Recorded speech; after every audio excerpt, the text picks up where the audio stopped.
People in that situation will often devise ways to substitute money for time. So they will hire somebody, let's say, to lead the services, to read from Torah, instead of reading from Torah, learning how to do it themselves. Or they will make a big donation to the synagogue without actually attending services except on special occasions, right? They will, well, there are various ways people can substitute money for time, and we can all think of rich people who aren't very observant. On the other hand, if you're rich but you don't have a high wage rate, you're rich from other sources. Maybe you inherited the money, maybe you won the lottery. More likely, more often, you see people who are retired on a nice pension, right? So their hourly wage rate is very low because their income doesn't depend on what they do by the way of work. Their income is there. And so these people can be expected to spend more time on religion, on religious observance, than people who are working, right? So these are all sort of implications that flow from the just basic demand theory applied to religion as a good.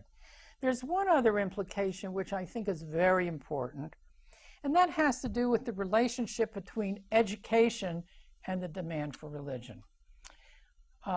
Marshall Sclair, the sociologist, did a study in the 1950s of American Jews in which he observed that the immigrant generation was Orthodox and very observant.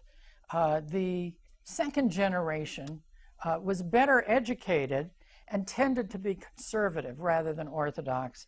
And the third generation was, or even the second generation, if they were very well educated, the doctors, the lawyers, the university professors, tended to be Reform Jews. Now, anybody who knows about these streams knows that the Reform Jews spend the least amount of time in the synagogue, and the Orthodox Jews spend the most amount of time in the synagogue. And so his hypothesis was that the more educated you were, the less likely you were to fall for this religion hype, and so you would become increasingly Reform. Well, it doesn't work that way. And in the second half of the 20th century, that whole relationship has been changed. So from about the 1970s on, you could no longer correlate education level with what stream of Judaism you belong to. It just didn't work anymore. And the reason for that is because Sclair, not being an economist, didn't understand how wage rates affected demand. Education level increases your wage rate. And the higher the wage rate, the more it costs to be observant, the time-intensive observances. On the other hand, as incomes rose in the Jewish community, higher incomes meant people were more able to indulge in their religious preferences. And by the end of the 20th century, incomes were high enough so that people could afford to be whatever kind of religious observer met their spiritual needs and their sense of belonging and met their preferences. And so you no longer had that tight link between wages and income that you had in the first half of the 20th century. So education is not inconsistent with being an observant Jew.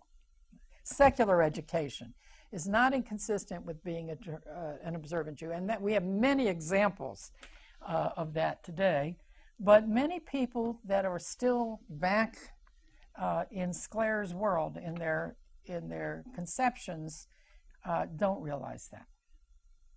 So this is one of these relatively new controversies. So now let me leave demand and go on to production. How do you create a religious experience?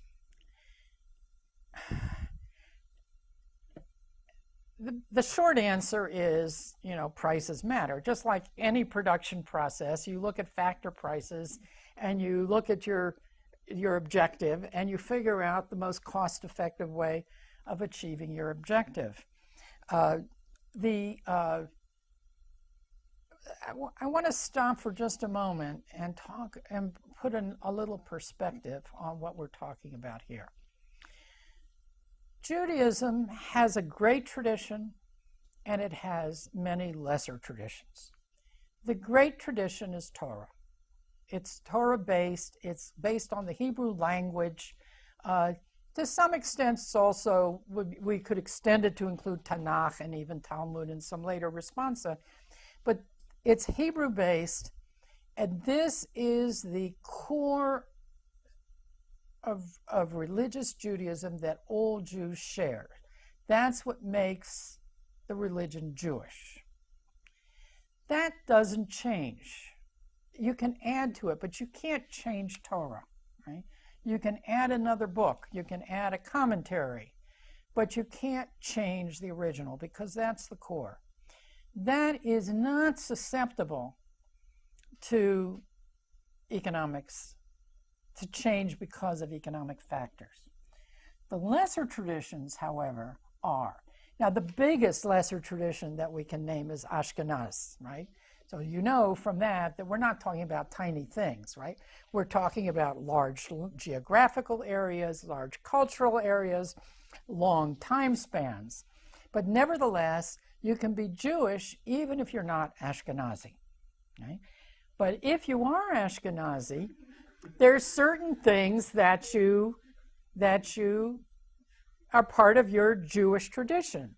There are melodies that you sing, there are holiday customs, there are foods, there is artwork, there's synagogue structures, there's liturgy, right? There's all kinds of things that are part of the Ashkenazi Jewish tradition that are indeed susceptible to change over time. We talk about differences in Jewish cultures in different social environments, but I will submit to you that economic environments also matter, right? That prices and incomes also matter.